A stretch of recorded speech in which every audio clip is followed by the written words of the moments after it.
માટી કલર તો યાદ નથી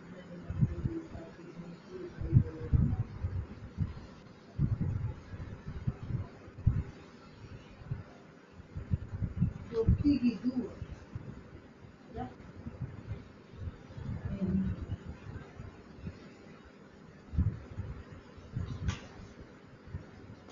કે actually ઘડી કે મજલા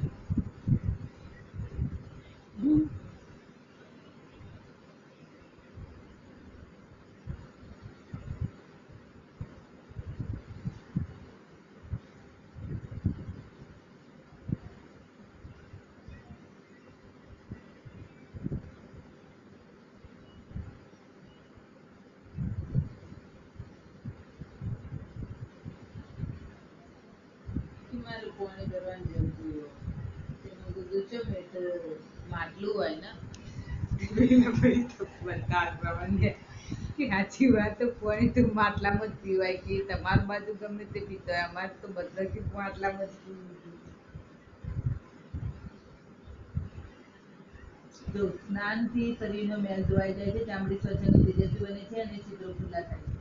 ખુલ્લા છિદ્રોમાંથી પરસેવા દ્વારા શરીરના વિષયનો નિકાલ સરળતાથી થાય છે. પાણીને ગરમ અને ઠંડુ બે રીતે ઉપયોગમાં લેવામાં આવે છે. દરેક વ્યક્તિએ સંક્ષિપ્તોષ્ણ અથવા ઠંડા પાણીથી જ નાહવાની આદત પાડવી જોઈએ.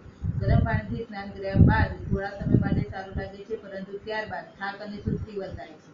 જ્યારે ઠંડા પાણીથી સ્નાન કરવામાં આવે તો શક્તિ અને સ્ફૂર્તિનો અનુભવ થાય છે. નહાતી વખતે અને ત્યારબાદ શરીર લૂછતી વખતે જે ઘર્ષણ થાય છે તેનાથી રક્ત પરિભ્રમણ થાય છે. તું કદી શરીર મૂકો ના અને તાજગીનો અનુભવ થાય છે. ખૂબ જ પરસેવો થતો હોય તેવા વ્યક્તિએ ઉનાળામાં દિવસમાં 2 વાર નાહવું જોઈએ. માત્ર પાણી વડે સારી રીતે ઘસીને નાહવામાં આવે તો પણ ત્વચાની સફાઈ ઠીક પ્રમાણમાં થાય છે.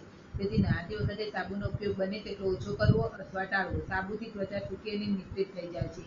પાણી સ્નાયુનું ચેતન બનતું કરે છે, ઉપરાંત પાચન અને પોષણ બંને ક્રિયાઓને ઝડપી અને યોગ્ય બનાવે છે. શરીરમાંથી